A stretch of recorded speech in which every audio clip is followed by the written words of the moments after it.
Hello and welcome to PowerBITrek tutorial. Today in this video, we will learn math and statistical functions in Power BI. So the first function we have that is average. The average function returns the average of all the numbers in a column, that is the arithmetic mean, and it takes one argument which can be a column reference or an expression. Then we have a average x. Actually, it is the improved version of average function. It calculates the average, that is arithmetic mean, again, of set of expressions evaluated over a table. It takes two argument, which is your first argument will be a table name, and the expression. Then we have a median and median x. The median function returns the median of a column and it takes one argument. And median x calculates the median of set of expressions evaluated over a table. And median x function takes two argument, which is your table name and expression. Then we have two functions here, that is mean and max. Mean returns a minimum value of a column and max returns a maximum value of a column. So we have finally we have three functions, that is CountX and Distinct Count. Count function returns the number of cells in a column that contain non-blank values. So suppose if your column has blank values, so it will not be counted under this by this function. So CountX function counts the number of rows from an expression that evaluates to a non-blank values. Also, it actually does not consider the non-blank values while counting the numbers. Finally, we have a distinct count that counts the number of distinct values in a column. So let's see the usage of these functions with the real data. We will calculate using these functions. We will create some measures using these functions. So just let me open one new page here, and let me show you how what data I have loaded here first.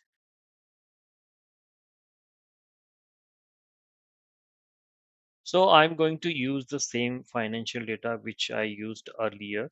So let me expand these and let me go through the data columns here. Okay, let me open the table view first.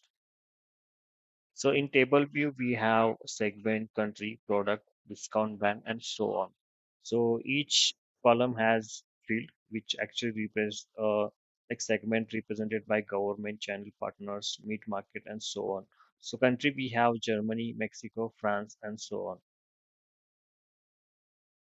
So we have month number, date, month name, and year column as well here. And we already have a profit calculated and the sales amount and the gross sales.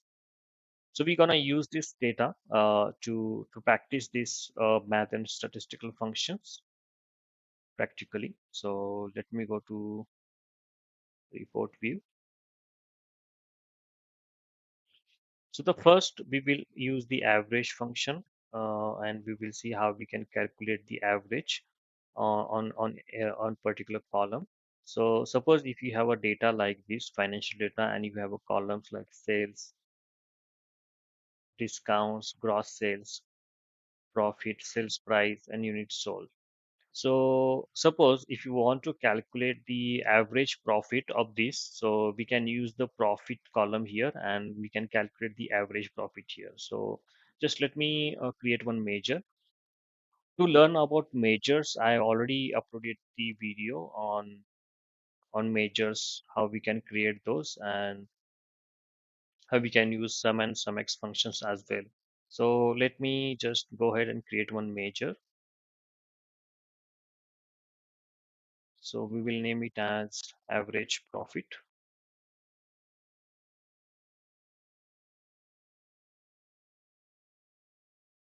So we'll use average function and we will select the profit. So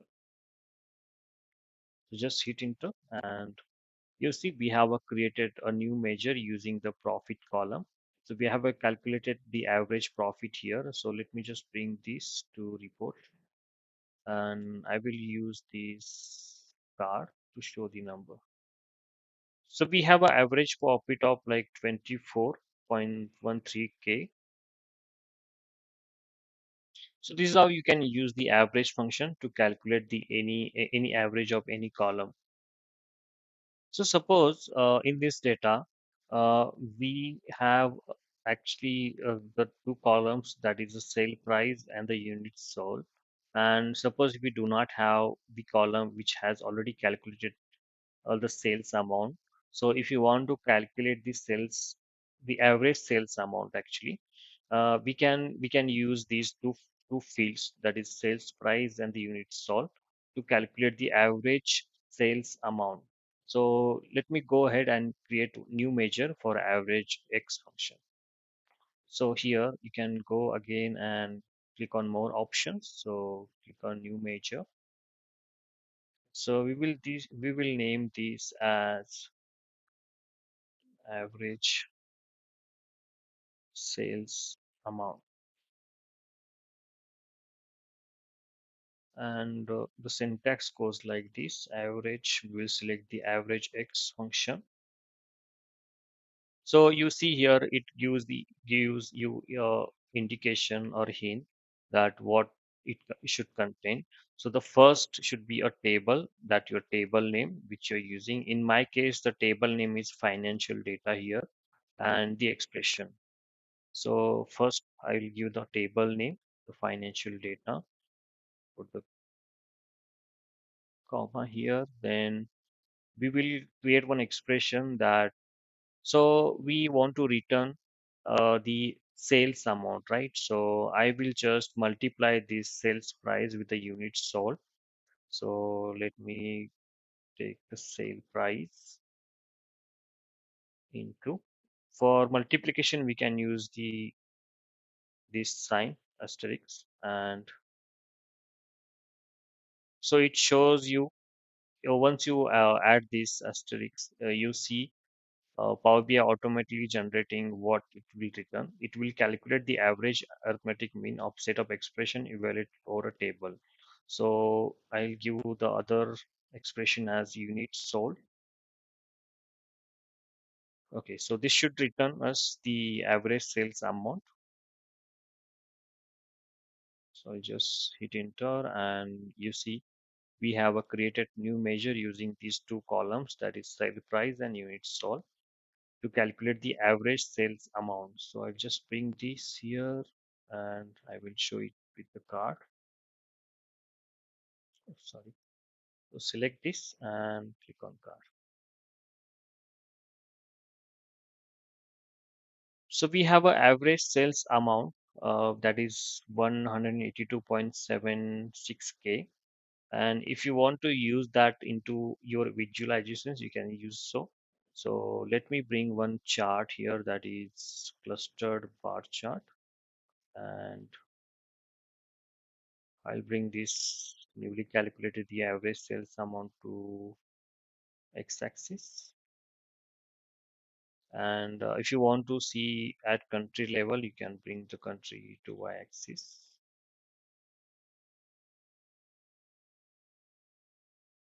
So you can see the average sales amount by country here with the bars indicating the values. So almost United States of America has, should be 1,94,781 average sale amount. So like this, you can see for each country.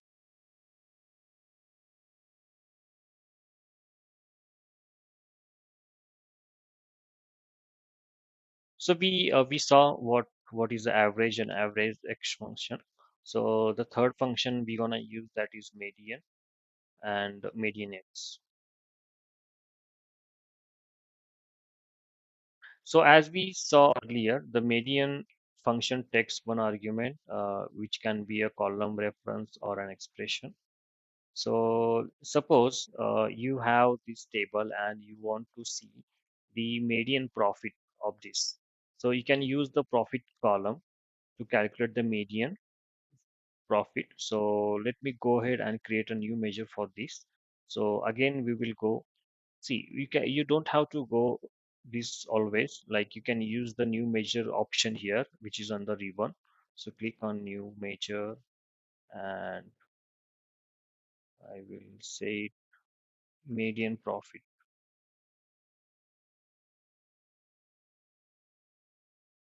So we'll use the median function, and we'll pass expression. We'll pass the column as profit and just hit in. So now you can see we have calculated a new measure which gives us a median profit. So I'll just bring this to chart and use the card. So we have 9.2k is a median profit.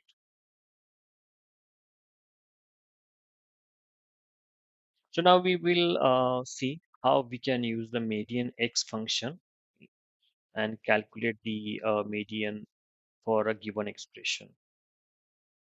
So as we seen that the median x takes two argument, which is your the first argument will be a table name and the second will be an expression. Suppose if you want to calculate the median of an sales amount, like we calculate the average sales amount. If you want to look at the median also, we can use these two columns, that is sale price and units sold, and multiply this, and we can get the result of median for sales amount. So let me go ahead and create a new measure here. So you can either click here or you can go to more options. So I'll just go here and create a new measure. So I will name this as median sales amount. So I'll use median x function.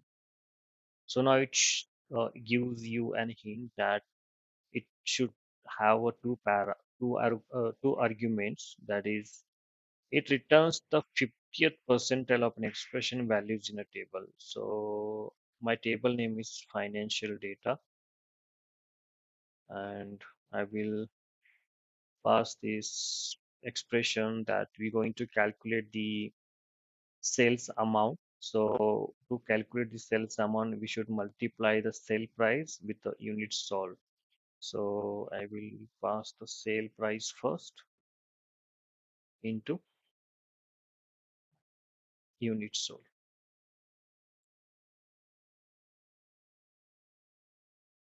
So this will give you the median sales amount.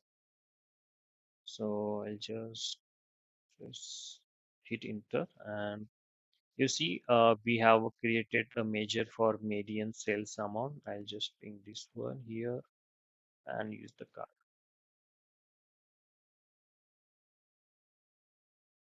Similarly, you can use any visual here to show the trends for example, if you want to see this median sales amounts by country, you can use the bar graph that what how I used here, that y-axis country and at x-axis the average sales amount.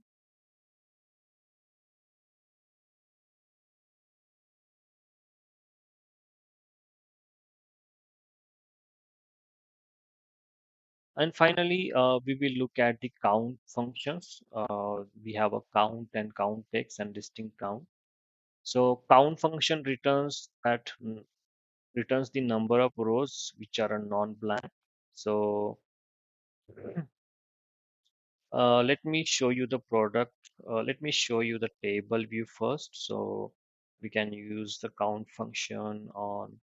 Okay, so we will count the number of product here total. So we're going to count all the rows for product column here. So let me just create a new measure for this, and we'll see. We'll name it as product count, and we'll use count function. and we will pass that count product argument. So just hit enter. So now we have a created measure for product count. So I just bring this here and I use the card. So we have total product count which is 700. So now we will see how we can use the CountX function in our table. And suppose you want to see the number of quantities sold, like we have a unit sold here and we want to see how many units actually sold, the summation of the units, but the number of units sold. So we can use the CountX function for that. So let me go ahead and create a new measure again, and we will name it as number of units sold. So I'll use CountX. So the first argument will be a table name. So I'll give the financial data. So we have a column. This is called. So we have a column called unit sold. So I just pass this unit sold, and I just hit the. So now you see the new measure is created. That is for number of units sold. I'll just bring this and I'll make it as card. So you see the same result you are getting for product count and the number of units sold. So it means that we do not have any blank value in our these two columns. That is a product column and unit sold column. So it's giving us the same results and without any blanks. So we will see how we can use the distinct count.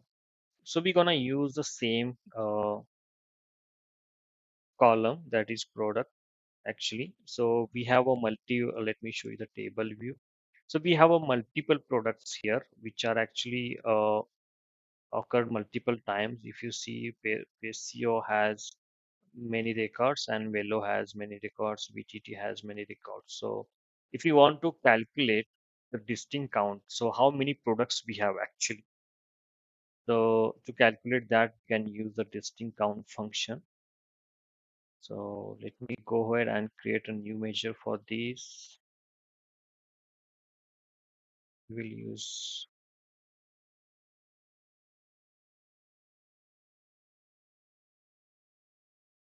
oh sorry, I will name this as distinct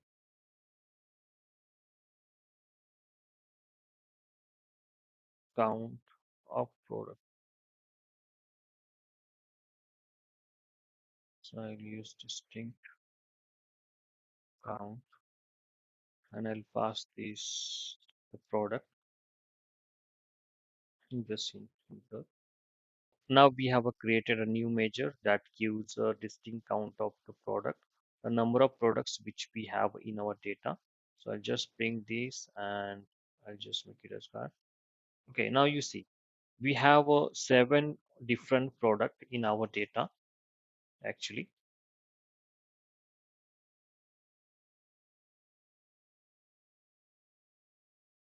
So I'll just adjust this one. So this is how you can use the average, AverageX, MedianX, product count. That is a count function, CountX function, and distinct count function. So we will see how we can use min and max functions.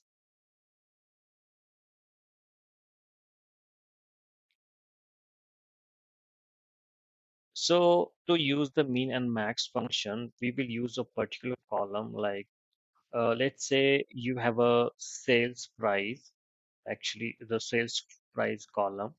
And if you want to see the minimum sale price and the maximum sale price, we can use these two functions. So just let me go ahead and create one new measure for this. So I'll create a new measure here and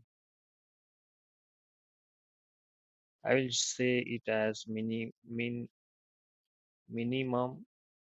sale price, and I will pass this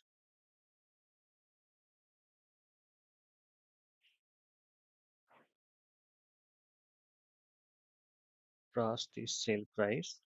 So I'll pass the sale price here and just hit enter. So now we have created a new measure which gives us the minimum sale price what we have in our data. So I'll just bring this and I'll just make it as card. So we have a 7 rupees as a minimum sale price, and we can see the maximum sale price as well. So I'll just make a copy of this, and I will create a new measure for that. So I will go maximum sale price. So I'll use the max function and I'll pass the argument as sale price, and I'll just hit enter. So now we have created a measure which gives us the maximum sale price. So I'll just bring this here.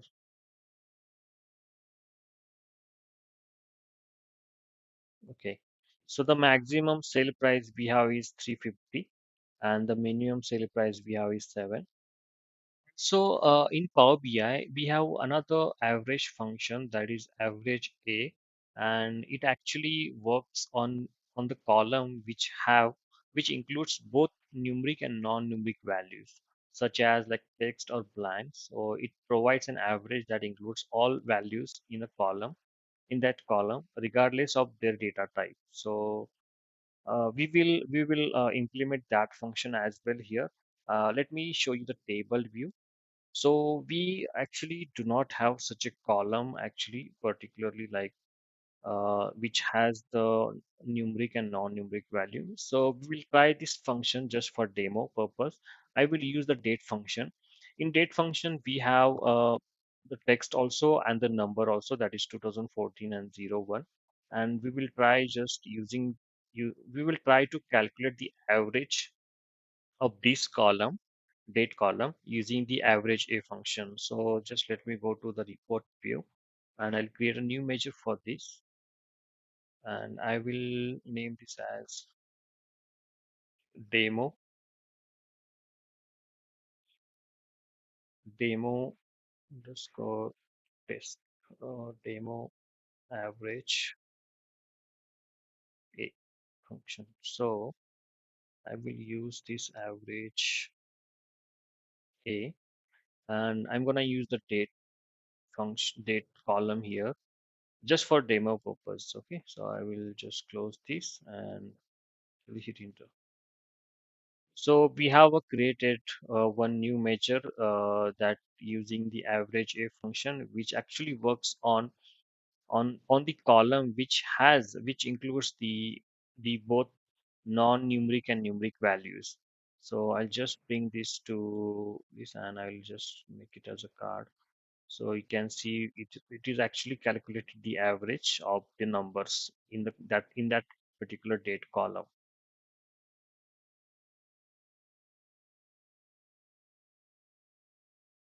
So this is how you can use the functions like average x, median x, count, distinct count, and min and max, and average a function in your data in your report, and you can calculate based on your data sets or columns these values. So if you like this video, I would request you to subscribe to my channel and share with your friends and family, and please stay tuned for upcoming videos. Like we gonna put videos on complex measures created in Power BI, and we're going to create a new playlist for this. We will create the new charts, like all the charts. We will show you how we can create stacked bar chart and so on, and we can see all possible options there, like how we can format these charts and design and use the color codes and all. So thanks for watching the video.